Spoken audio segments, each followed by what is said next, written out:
So thank you very much for joining us. This is the Midlands branch technical event. We are focusing on development consent orders for nationally significant infrastructure projects. We've got two experts here giving the presentation. We've got Claire Brodrick from Pinsent Masons and Mark Gilkes from Fisher German. Both have lots of experience in these projects and how they come together.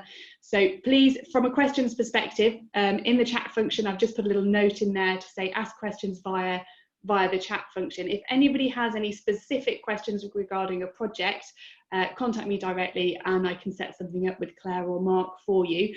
Any general questions, please feel free to ask them throughout the presentation. I'll monitor the chat and then I can stop Mark and Claire in an appropriate time just to ask questions, so you don't have to wait until the end. So we're planning on covering what is a DCO and a nationally significant infrastructure project, timelines associated with these, how they would set up this project, and the challenges and benefits based on Claire and Mark's experience, and how this might impact on future projects. So I'm going to hand over to Claire, and we'll see you at the other end. Thanks very much, Rachel. Good afternoon, everybody. My name is Claire Brodrick. I'm a Senior Associate in the Planning, Environment, Energy and Infrastructure team at Pinsent Masons. I've got about 12 years experience in energy and infrastructure projects, and you can see I've been involved in quite a number of DCOs that I've promoted, a number of which have included pipeline infrastructure. I've also acted for a number of pipeline operators whose apparatus has been impacted by other people's DCOs, so acting for National Grid, Cadent, SGN, BPA, etc., and how you get involved in the process to ensure that your apparatus is adequately protected from third-party development. Pinsent Masons is an international full-service legal firm, and we've got the largest energy consenting team in the UK. We've been involved in promoting over 46 DCOs, and I'm going to share some of my experience of the regime with you today, and I'm going to hand over to Mark. Good afternoon, everybody. My name is Mark Gilkes. I work at Fisher German. Fisher German operate over 6 sectors of the property market, including commercial development, residential, rural, sustainable energy, and obviously, most importantly, utilities and infrastructure. I joined the team in 2008, and since then I've worked on delivering land rights across a number of different projects. More recently, getting involved with development consent order projects. First one was obviously back in 2010, Bramford Twinstead, just helping out with referencing and survey access, and progressed all the way through to now heavily involved in delivering land rights referencing services for a number of DCOs, including most recently the Southampton to London pipeline scheme, which thankfully received its development consent order last week. So we'll go on to what is a DCO, Claire? Thanks, Mark. So the Development Consent Order, DCO regime, was established under the Planning Act 2008. With the aim of producing a streamlined one-stop shop consenting process for nationally significant infrastructure projects. And it came about as a result of a number of projects being delayed through the Town and Country Planning Act system, notably Heathrow Terminal 5. And there was a great desire to have a process that was taken out of the hands of the local authorities from a decision-making perspective. It was originally set up with an independent body being the decision maker, and then that changed to it being the Secretary of State that makes the relevant decision. The projects that are caught within the regime and therefore must apply for a development consent order are cover a variety of different energy and infrastructure types, and each of the projects needs to meet a certain threshold in order to be brought within the regime. And it covers infrastructure such as generating stations, overhead lines, gas storage facilities, pipelines, which we're going to talk about in more detail, highways, airports, harbours, railways, dams, reservoirs, hazardous waste, waste resources and waste water. So all of the main energy, water, infrastructure fields. Now, accompanying the regime is a number of national policy statements that support the national need for this type of infrastructure. And those national policy statements have been through Parliament and approved by Parliament. And the purpose of them is to effectively demonstrate that there is a need case already. So when you go into the process, you're not trying to argue that there is a need for your scheme. Unfortunately, some of the MPSs, such as the energy policy MPSs, are now very old and are the subject of challenge on the basis that they're out of date. So we're waiting to see what BEIS does in respect of that, and we are expecting some updates to come through to the national policy statements. But if you've got a national policy statement in place, then the Secretary of State is obliged to make its decision on the basis of that national policy statement. At the end of the process, what you get is a statutory instrument known as your DCO, and that is essentially a piece of legislation, and it includes the powers to construct and operate the actual NSIP itself, so whatever bit of infrastructure it was that met the threshold, but also any associated development that is required in order for that NSIP to be constructed and to operate. And that would include things like access roads, landscaping, AGIs, valves, etc., all of the other bits of kit that are needed for the main NSIP to work. The DCO can also include other powers such as compulsory acquisition powers, temporary use powers, highways powers, so the ability to temporarily or permanently stop up streets or public rights of way. If you need a marine license, you can also get your marine license through the DCO. You can also include protective provisions, which we're going to talk about a bit later, to protect apparatus owned by other third parties. And you can also disapply existing legislation. So if there are other consents and approvals that might apply to your project, you can use the DCO to change them or to disapply them to make the delivery of your scheme a lot easier. So we go on to the next slide. I've set out here the types of pipelines that automatically fall within the DCO regime. So I'm not going to read them out, but you can see they largely fall into 4 categories. You've got gas transporter pipelines, all other pipelines that would have previously been covered by the Pipelines Act regime. So those are generally pipelines over 16 kilometres. And that are gas, oil, aviation fuel, carbon, etc. So using the Pipelines Act definitions of pipelines there. And then you've got the water-related infrastructure, and this primarily relates to pipelines that would be involved in the transfer of large amounts of water between water undertakers, or for the transfer of waste water. There's lots of details related to the thresholds in terms of where in the country the pipelines are. Primarily, these all apply to England, but it is important to check for each project whether you meet the necessary thresholds. If you don't meet one of the thresholds, but your project is of national significance, it is possible to apply to the Secretary of State under Section 35 of the Planning Act for a direction that effectively brings your project within the regime. And that's by way of a sort of an application where you sort of set out why your project is does satisfy that national significance criteria. Once you get a direction from the Secretary of State bringing your project within the DCO regime, you do then have to apply for a DCO. You can't sort of opt out of it again afterwards.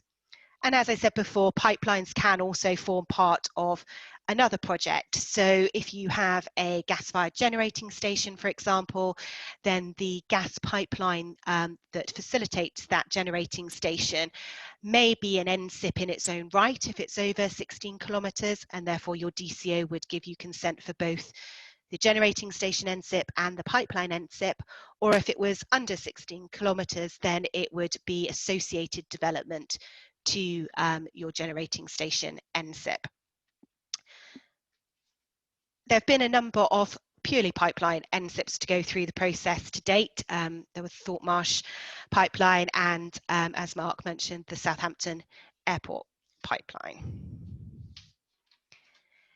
And then if we go on to the process, as I mentioned, one of the key drivers for the DCO regime was to give certainty and prevent delays in the delivery of nationally significant infrastructure projects. So the legislation sets out a fairly rigid timetable for each stage of the process.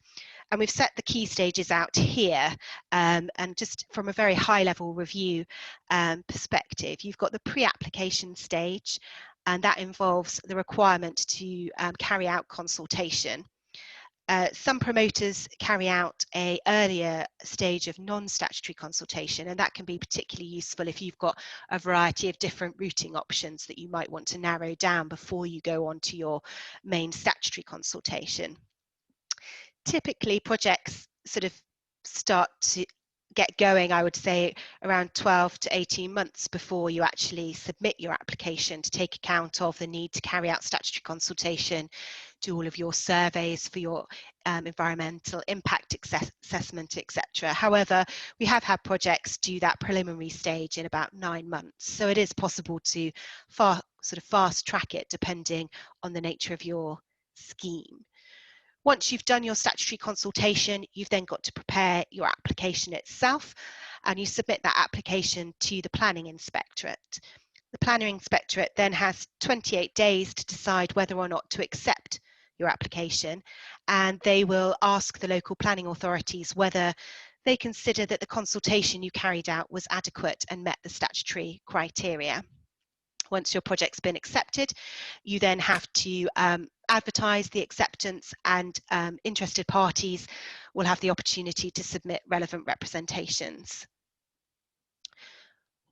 Once all of that information is in, the Planning Inspectorate will decide whether or not you need a single examining authority, so a single inspector, or a panel of inspectors, and that will largely depend on the complexity of the project and the number of relevant representations you might have received.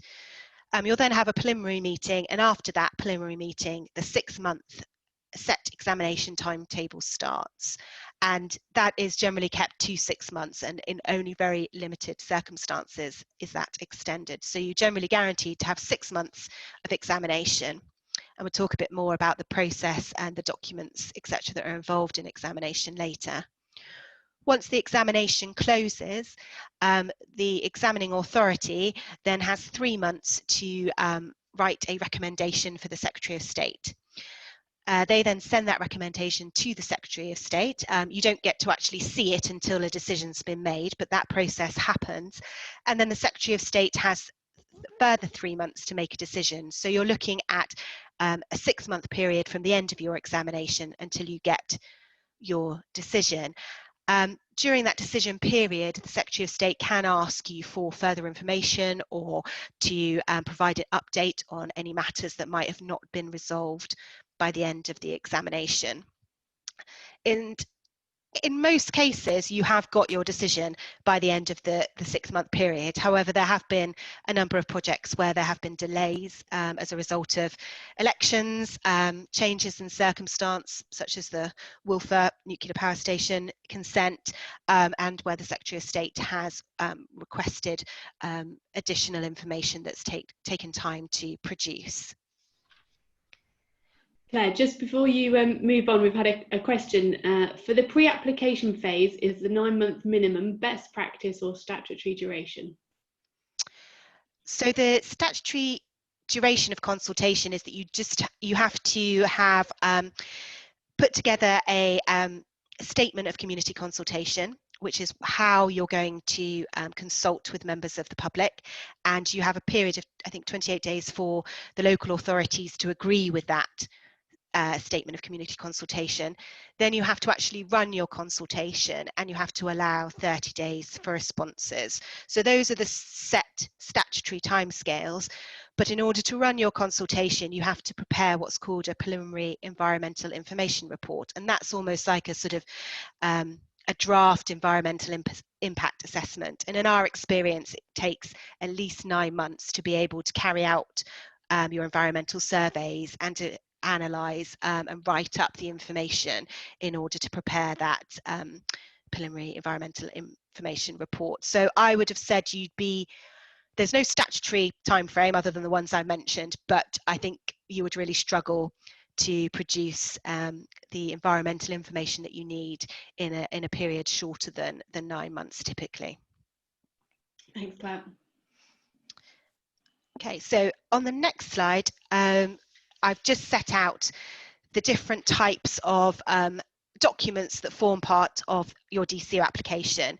It's a very front-loaded process. There's a lot of paperwork involved, and this reflects the fact that the DCO process is primarily a written process. So whilst there are hearings that we're going to talk about later, the decision is based on the written material essentially. So the consultation report is one of the key documents. I mentioned before about the consultation requirements, and there is a statutory duty to have regard to consultation responses. So your consultation report has to set out what consultations responses you received, both from stakeholders such as local authority, Natural England, the Environment Agency, etc., and from landowners and generally from members of the public. And you have to list whether you have changed your scheme as a result of that response, or if you haven't made any changes to your scheme, the reasons why not. So it's a really important document, and if you haven't done it, as I mentioned, your project might not be accepted. So it's one of the key things to get right, and it's probably one of the reasons where this process is perhaps slightly more onerous than other consenting regimes. As part of your application, you also draft your own draft DCO. So you set out all of the powers that you are seeking from the Secretary of State, and the explanatory memorandum gives the reason and the justification for why you are seeking those powers. And it's not really sufficient to say, well, we'd like them because another project had them. You've got to try and make the case as to why your specific project definitely needs those powers. You've also got your environmental statement, and then a suite of compulsory acquisition documents that set out your compelling case for seeking compulsory acquisition, whether that's powers to acquire the freehold of land for something like an AGI, or easements over land for the pipeline itself.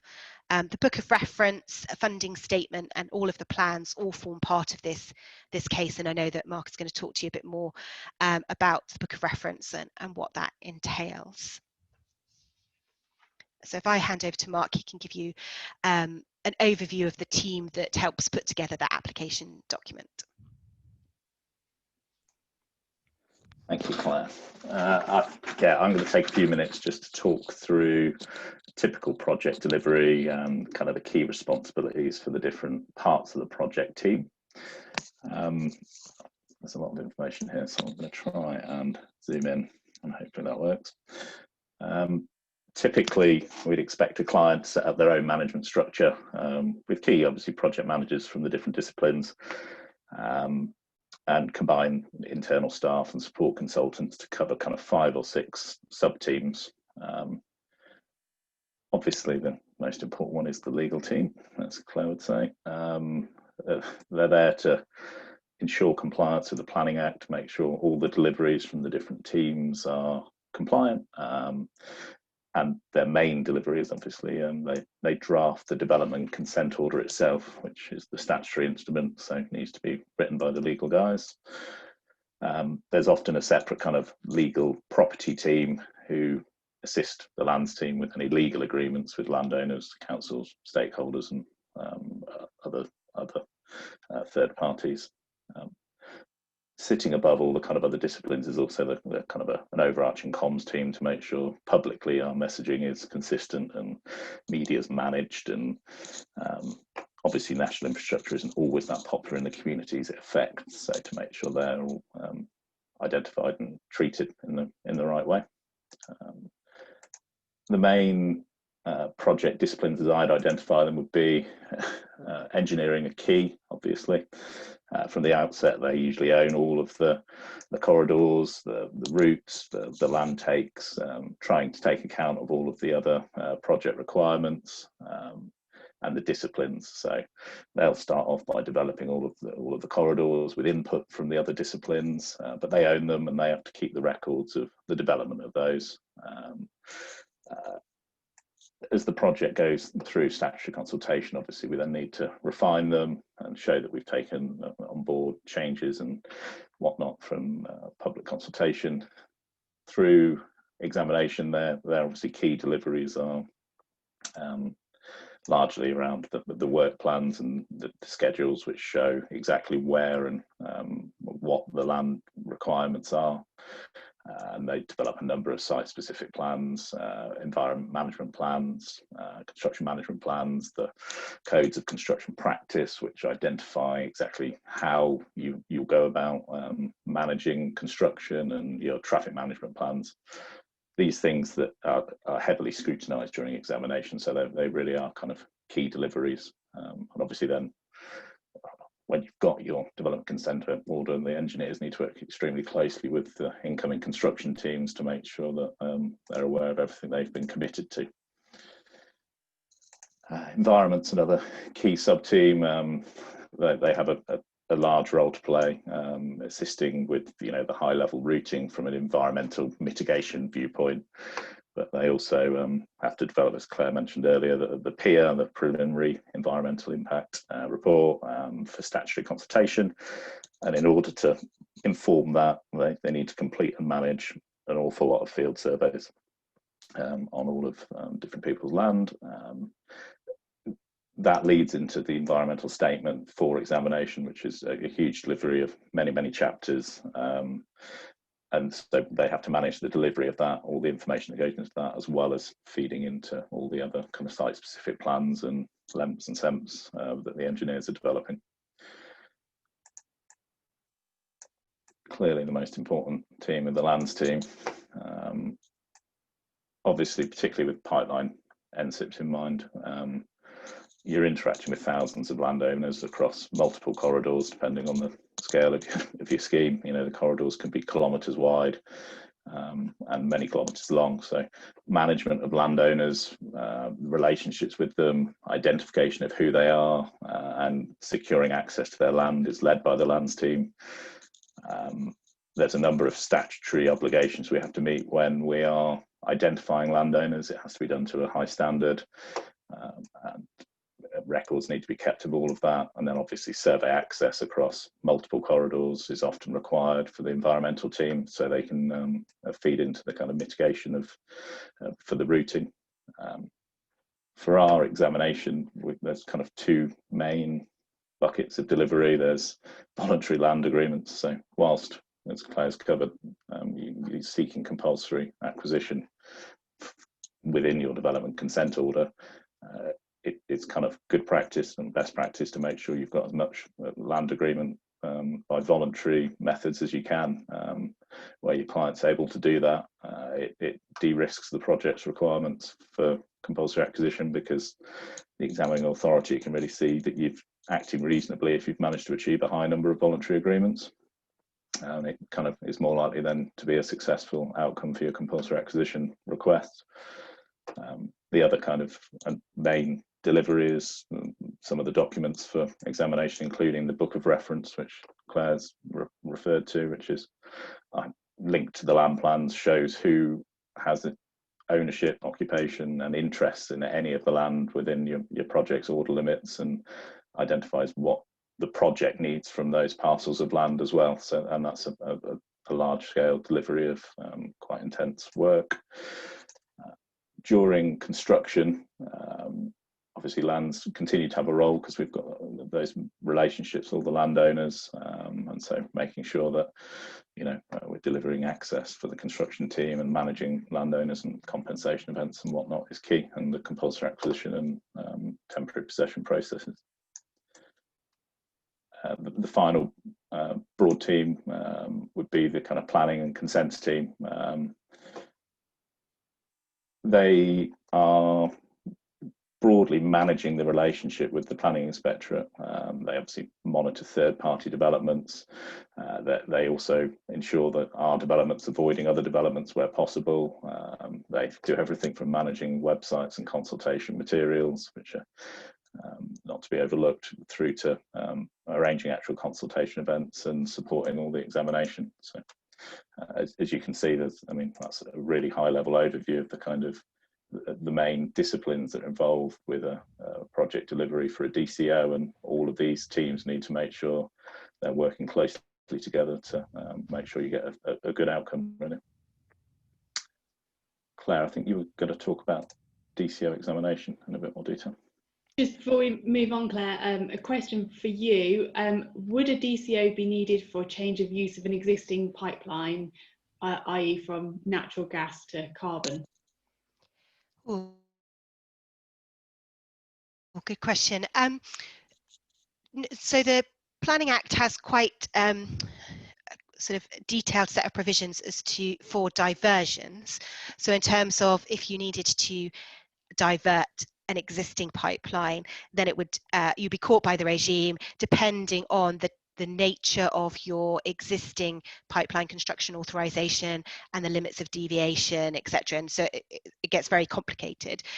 But that's really only relating to diversions. If you were just keeping the same pipeline but just changing the substance that goes through it, you would really need to look at what the terms were of your existing consent to see whether it was product specific or not. But the DCO regime is generally concerned with the construction of new apparatus, so I don't think it is automatically caught, but if you find your existing pipeline construction authorization doesn't cover you, then you would need to have a look into how you would go about getting the consents you would need to operate it with a different type of substance or gas going through it. So yes, not a definite answer there, I'm afraid, but yeah, I think you need to really look at the terms of the existing consent to see whether you would need to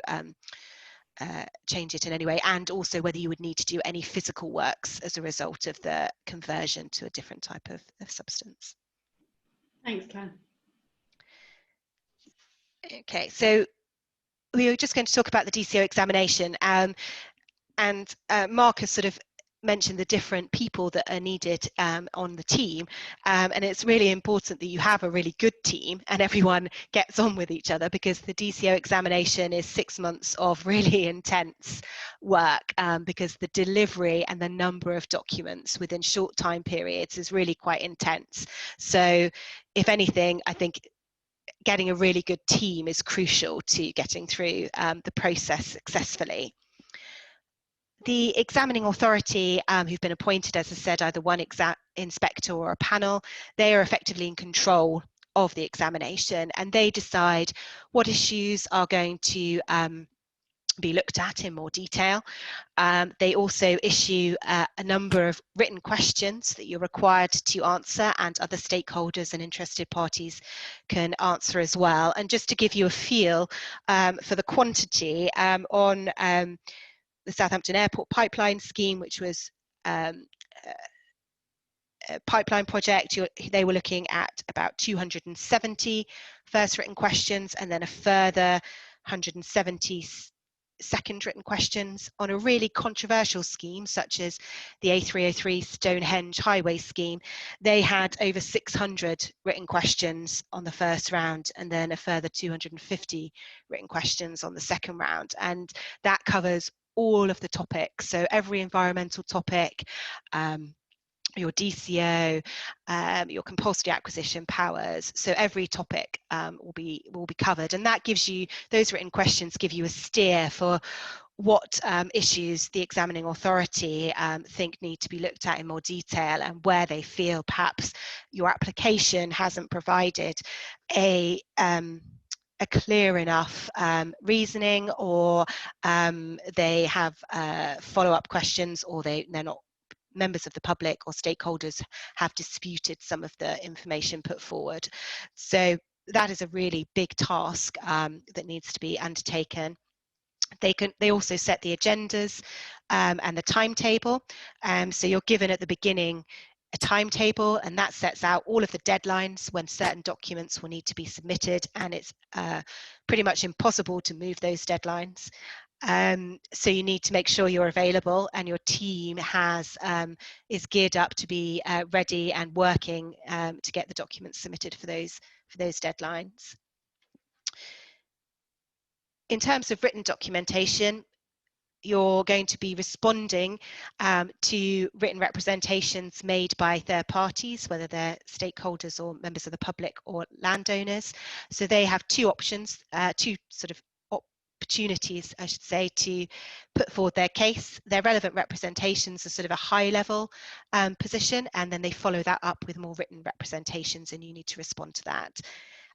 There are a number of in-person hearings, although they're being done virtually at the moment, that cover a number of different topics. So you have environmental hearings, DCO hearings, compulsory acquisition hearings, and sort of open floor hearings, which is where members of the public can come and make their case orally.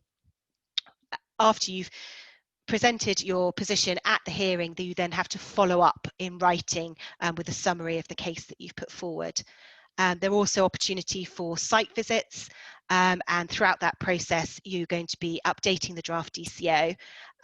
If you are the owner of or operator of a pipeline that is being affected by a DCO by somebody else, it's really important that you understand the timetable and the deadlines, because you will want to be putting in relevant reps, written representations, and commenting on the protective provisions, so that if you haven't reached agreement on something like an asset protection agreement or a crossing agreement, then you will be asking the Secretary of State to give you certain protections in the DCO. So it's really important that you are familiar with the process and when you have to do certain things by. So I think Mark is going to quickly run through some of the benefits of the regime. Yes, thanks, Claire. I think he'd probably summarise most of the benefits with the word certainty.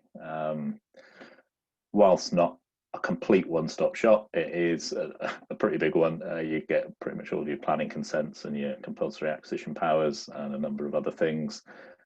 So it provides a lot of certainty that when you've got that, you'll be able to complete your development. I think one of the main benefits, Claire covered it right at the beginning, but just to kind of really labour the point, it's above local authorities. So, you know, previously you'd be requiring planning permissions from a number of adjacent potential authorities, and if one of them declined it, then it made life very difficult with planning inquiries and whatnot. So taking it above that, they become consultees, and it makes it a much more certain process. You either get it all or none, basically. There's consistency across different major infrastructure, which is of benefit to promoters and consultees and advisors. It's a system that you can learn and advise on. There's a lot of promoter confidence, as you'll kind of, as we talked through the timelines, or Claire talked through the timelines in quite a bit of detail earlier. But you know, you can set timelines and know that you won't be kind of lost in inquiry after inquiry for years and decades. This is good and bad, I guess. Front loading, the positive way of looking at it is, yeah, you do a lot of work up front, but that means you should be sorting out all of your issues up front, and by the time you get to examination and you get consent, you've had a long opportunity to sort them all out, which should make construction easier. And yeah, it's not a planning inquiry, it's less adversarial, there's no shouldn't be cross-examination, feels like it at times. And there's always the ability to follow up in writing, and that's made use of by both you know, developers and the Planning Inspectorate, the examining authority. They won't often labour the point, and you often have the opportunity to follow up at the next kind of examination deadline, which is good, because it's obviously mostly a written process. Some of the kind of challenges, the other side of the front-loaded process is obviously you're investing a lot of clients are investing a lot of time and cost. to potentially not be granted a DCO, which is challenging. So you need to be sure that you've got the right advice early to make sure you're following up on a project that's got a good chance. An interesting point just to note is, whilst we draft the development consent order, so that's essentially the piece of legislation, the statutory instrument, the Secretary of State can tinker with it all they like when it comes back to you, and it comes back to you in its final form. So they hold the final pen and they can restrict your development as they see fit. So that's something to bear in mind. Challenges of land take. This is something I've seen across a number of projects, and during a DCO application, most of the disciplines who I talked about earlier, kind of the principle is that the less that's in your application, the more consentable it is. It's going to be easier to justify to the examining authority. There's going to be less surveys you need to do because there's less land within your order limits, so your environmental statement can be smaller. Got less affected landowners, so therefore less relevant reps and written reps, less objections, and there's less requirement for all of the discipline to justify all of the land take, and obviously you're very focused on getting a development consent order at that point, so you want to make it the most consentable route you can take it. The flip side of that is you often come out of the end of it with a consented application, but with what you'd probably call fairly restrictive order limits, which then actually all construction needs to take place within. So yeah, that's something that is becoming more and more of a discussion point on many projects, and just something to keep an eye on to make sure you're always keeping a good eye on constructability throughout, because otherwise it just leads to potentially not either construction costs escalating or having to not use ideal construction techniques because you're limited. Discharge requirements. So when you receive your development consent order, there's often still many things that you need to do before you can go and start firing up the construction machinery. And the discharge requirements can be quite time consuming. Sometimes they need to be signed off by other people, and like the local authority, and they can restrict some of your design options.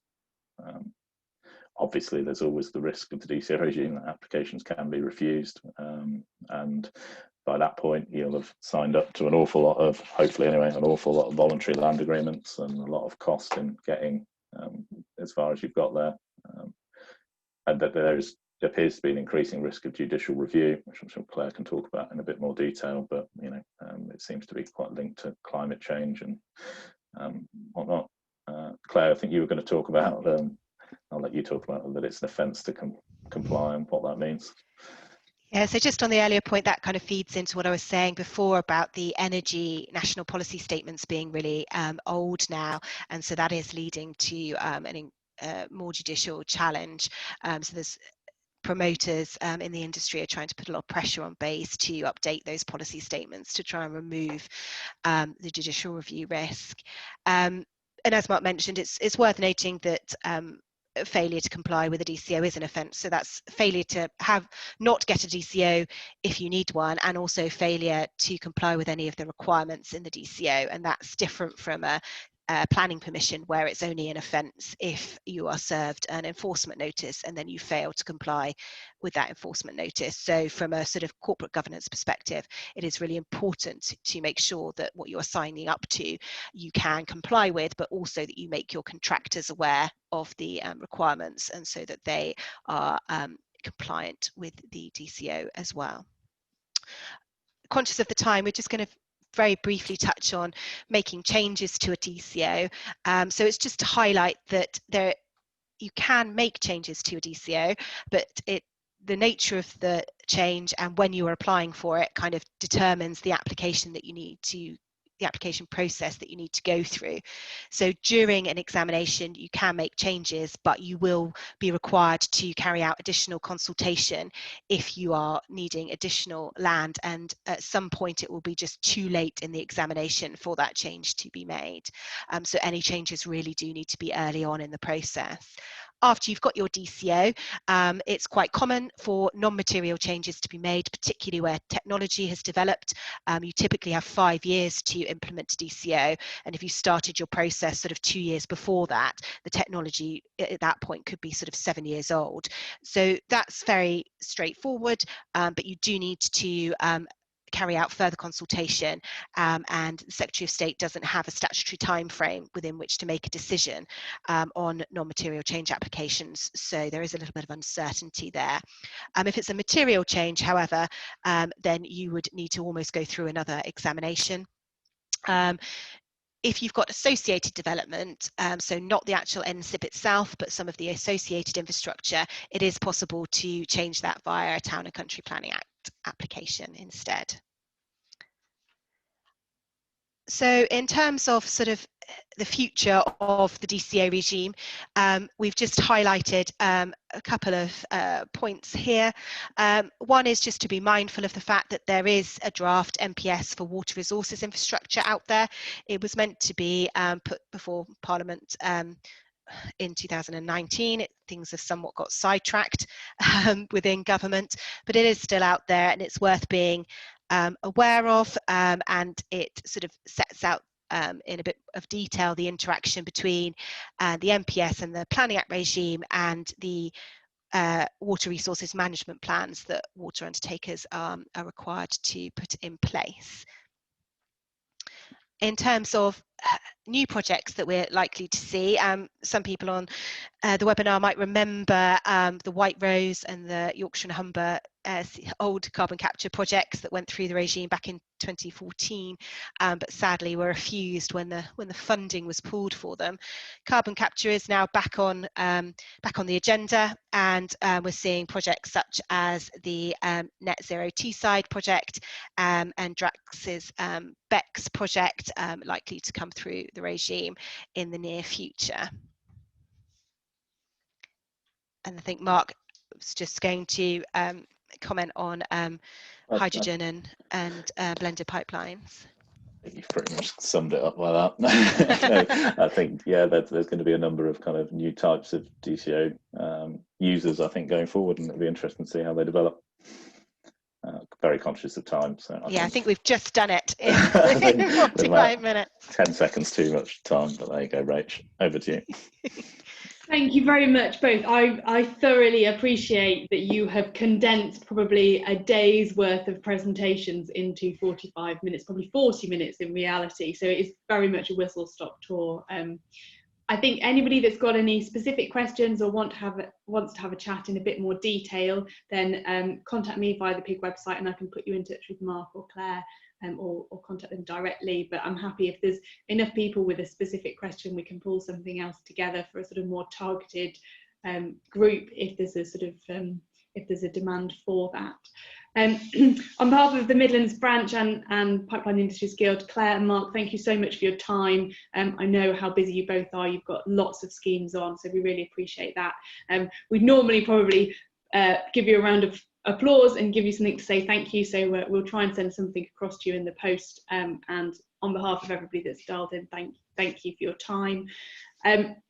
We hope we'll have another one soon. We're all in preparations of organising the next technical event for the Midlands branch, so keep an eye on the Pipeline Industries Guild events as part of the website, and you'll see those there.